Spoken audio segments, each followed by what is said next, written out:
What is up, guys? It's your boy Jay here from the Movie Minute. I've got my homie over here, Chantel. trying to always keep him on his toes here.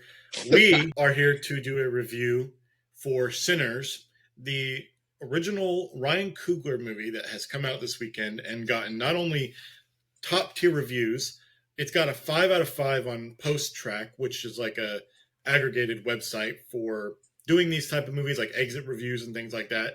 I don't know too many movies that ever get a 5 out of 5 on the exit reviews.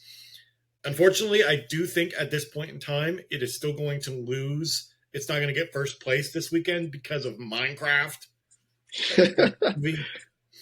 But we are here. We are going to talk about this movie. What did you think? I thoroughly enjoyed it. It's just like you said. You're like, bro, I think you're gonna want to go and see this twice, and I'm definitely gonna go and see it twice. So I was excited for it. I wasn't disappointed. I first and foremost love vampires. I love music. They went hand in hand, and again, I saw it in Dolby, so I'm gonna go back and I'm gonna see it in IMAX. I saw the movie in IMAX opening night. I will say, expected this movie to be different than it was. This movie, I was expecting it to be like a vampire action movie, with its own themes to it that I expect nothing less from Ryan Coogler. Right? But it was a lot deeper than that. Like it had action, sure, but it wasn't what I expected it to be. And I'm Gotcha. not disappointed by that. I was just about to ask in a good way or bad way, but look like in a good way. I'm so taken back by all the cinematography of that movie. Every Yes. shot is like a beautiful wallpaper. Right, it was like a chef's kiss, and the portrayal that Michael B. Jordan did of Smoke and Stack was fire. Like it was seamless. Like you couldn't tell like at all. Like so dope, bro. And to me they interacted a whole lot more than the previous films that you stated. Like they had those characters on the same screen at the same time, but like in Sinners they were like dapping each other up and like giving each other hugs, and it was just dope. It was dope. It was very dope. What did you think of the music in the movie? Like the way they Of used it as like course. a storytelling. Super dope. And they started the movie off with the storytelling of the music, and it was some foreshadowing, things of that nature. I really didn't understand. I don't know the main vampire's name, and this is definitely not any spoilers because we already knew it was vampires. But I didn't understand what he needed Preacher Boy for until like right at the end. So it was still kind of intriguing, but I'm like, why him as opposed to what his dad had said? But then when I realized what he was trying to do, I understood it more. And then they even went into further detail as the vampire was singing with his brood of vampires. So I understood it a little bit more, which made it a little doper to me. His name was Remick. Remick. That's right. His name was Remick. Yeah. I mean, I just looked it up. The only like I could understand what he needed Preacher Boy for. The only thing that like the whole movie, like up until like the post credit or the mid credit scene, for most of the movie, while I liked the way they utilized music in this movie, I didn't quite understand. Like it wasn't really clicking with me why the music and the vampire, like why they were so linked together like that. Right. And we're not going to get into spoilers here because I feel like the movie's still out. Go watch it. But you'll know what I'm talking about, like the long mid credit scene. Yeah. After that scene, like once that scene like kind of concluded, because of it, the rest of the movie clicked for me. I was like, that's fucking brilliant. Right. Right, and that's what I was meaning in the aspect of the reason why Remick wanted to get Preacher Boy. So thought it was fire. Now, Like I enjoyed like every minute of it, even the mid credit scene. it makes you wonder. You think they'll make a sequel? I hope so. And as the mid credit scene went off, I'm thinking like, okay, now it's a possibility for a sequel, but what would the sequel really be about? Like, are they going to go in a different direction? Are they going to keep it with the same theme? Because this legitimately had a theme surrounding the music. So, with that being the case, I would love to see a part two. I would love to see those characters again, especially progressing throughout the times. Even seeing what they did from the part we didn't see them to the part we did, I would even like to see what they did in that time, like how they survived, like what did they do, all this other stuff. So, but I would love to have a sequel. But I'm also good with it being a one and done because it was done so well. It's like everybody's saying right now with the Goonies, like that movie was done so well, it's a cult classic. Leave it alone. So how are you gonna like double back and make this better than the first one? So I'm okay with it being just one movie. Back to Sinners though. Back to Sinners though. I do okay. So when it comes to vampire lore, every writer and director chooses, I guess, whatever lore they want to go into. So, like Twilight, for instance, they could walk during the day, but they were like shiny like diamonds, right? Shine bright like a diamond. Right. And then you got other movie, vampire movies, to where the whole trope of we got to be invited to come in. I'm glad they stuck with that. But then he also done the trope of the mind hive. Like I really haven't seen that done a lot lately with vampires, but I am grateful. And it's some other things that I don't want to spoil it. We could talk about it off camera that I didn't understand about the lore of these vampires. Like really wasn't understanding which way he was going, but I loved how they portrayed them. Also, the turning aspect, it was like almost instant, which again is a different lore for vampires. But You know what's I kind think of I think it curious fit with though? the movie. I find it curious that you have this kind of like trope where vampires can heal pretty quickly, like those kind of things, but yet the act that could turn them into a vampire, those wounds didn't heal whatsoever. Right. And the ones after either. But yet, you know what I think it is? Without getting into like too much detail. So we start off with the vampire himself, like the main like head vampire. We start off with him getting severe burns on his like back because of the sun. But yet, now granted, I could be wrong. I don't know if we saw any more of that area after that point. But after he feasted, I don't He think he healed. had those anymore. But No, he did. maybe that's a difference between the one who turns you and the ones who are turned. Maybe they Right. don't have that ability. And from the sounds of it, Remick is pretty old. Yeah, So yeah, I that could think, be another thing too. or maybe he's not. I do wish, like, I kind of understand where Ryan Coogler went with it, but I do wish we would have gotten a little bit more of his character because, like, okay, where did he come from? How did he get turned? Those types of things. Right. What I did find interesting, and I thought it was going to come back into play, and it never did. Little mini spoiler: when we first see his vampire, he's getting chased down by Indian like vampire hunters.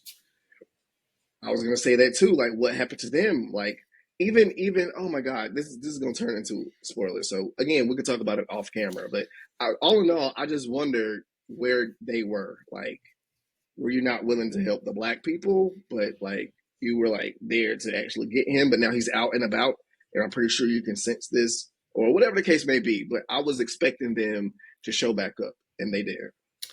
You know, it could be. Well, actually, this is a weird history thing. Were there Indians like that were in that area of New Orleans, like or Louisiana at the time? Who knows? I'm pretty sure it was. They would have still been native, but I don't know. I'd like to see. Okay, so let's say he doesn't want to make a direct sequel to this, right? Doesn't want to do it. Whatever. He thinks it left off where it did, and it was good. Okay.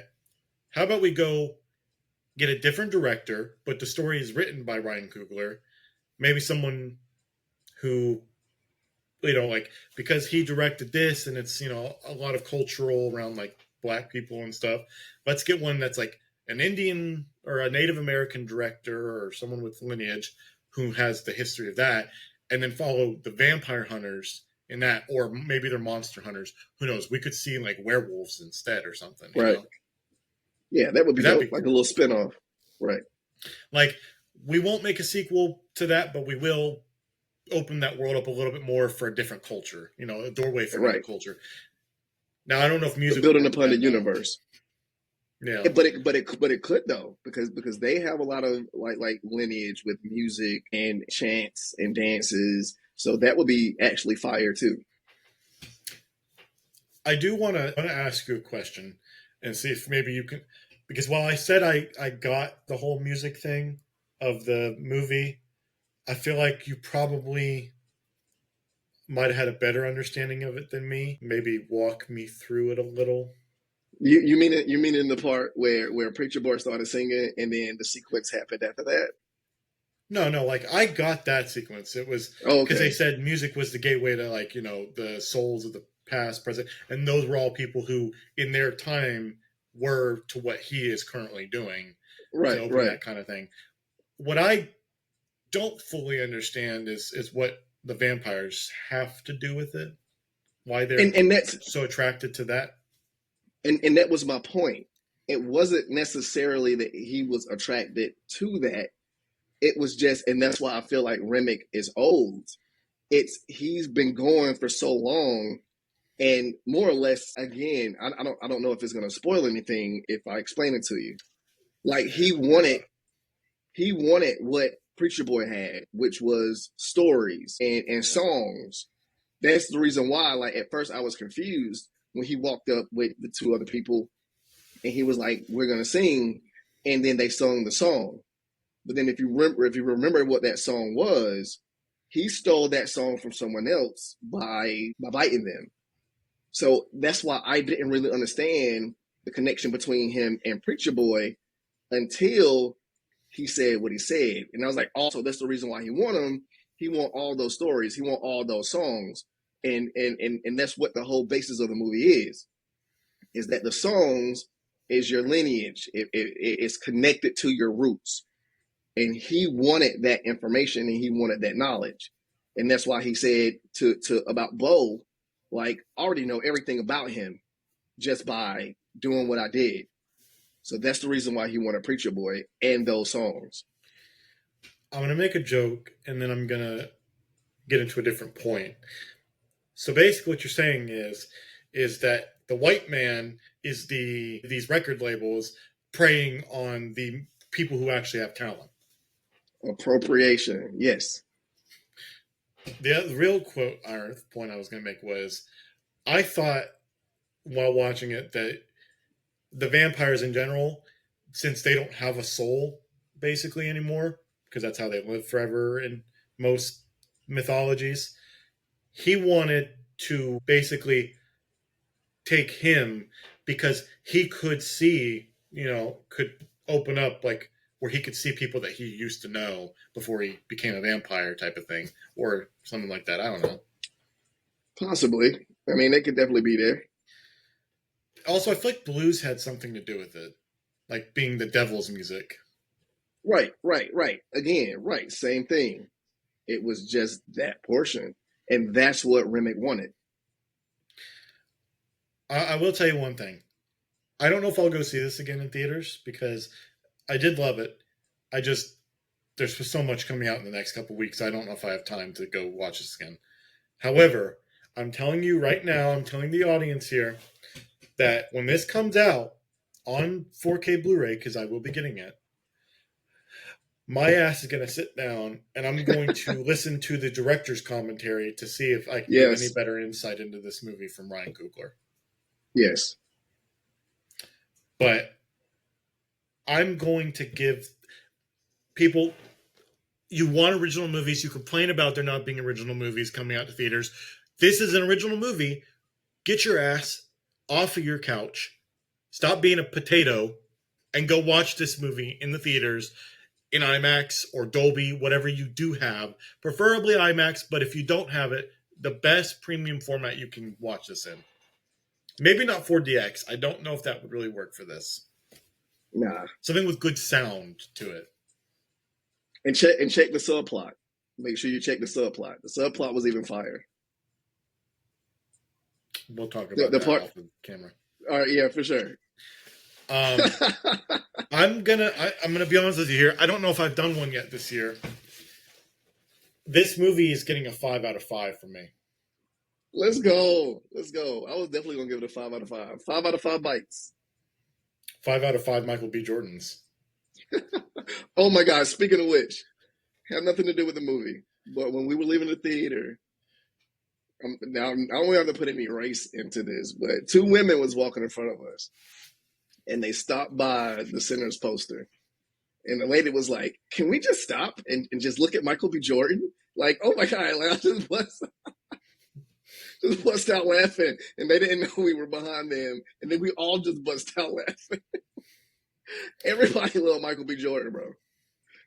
I'm pretty sure I heard someone in my theater, basically like 2 rows behind me. As soon as Michael B. Jordan like popped in, they went, "Damn, that's a fine ass man." Yeah, everybody loved Michael B. Jordan, bro. And again, before I go, just want to shout out to Michael B. Jordan. He portrayed two different characters. They both were believable. They both were different characters, and they both kind of low-key had different accents. So you could definitely tell them apart, aside from the hats. But he did a phenomenal job portraying two characters, bro. Feel like I need to shout out one person from this movie in particular because they are not getting enough credit for this. Let me see if I can continue talking just for another minute or so. Haley Steinfeld was good. That's not who I'm going to say though. Yeah, but it was all dope, bro. Like and like you stated at the beginning of the reaction, the cinematography is freaking phenomenal. Like you could tell that every shot was methodical. Like like look at this and then callbacks. Like you stated, bro, this is written and directed by Ryan Coogler, bro, and it's fire. I didn't know that Ludwig von Garrison was a producer of the movie either until sitting through the credits. I was going to mention that. Yeah, that's pretty fire too. Miles Canton. Or Miles Canton. Yes. He's Preacher Boy. First movie role ever. Voice was phenomenal. Like I could definitely see why they casted him. It was fire. He did a really good job too. I hope he gets more roles in the future. Yeah. But let us know if you saw Sinners in theaters. What format did you see it in? How much did you like it? And are you going to go see it again and again and again? But until next time, guys, it's been your boy Jay. Chantel as always. And we are the Movie Minute.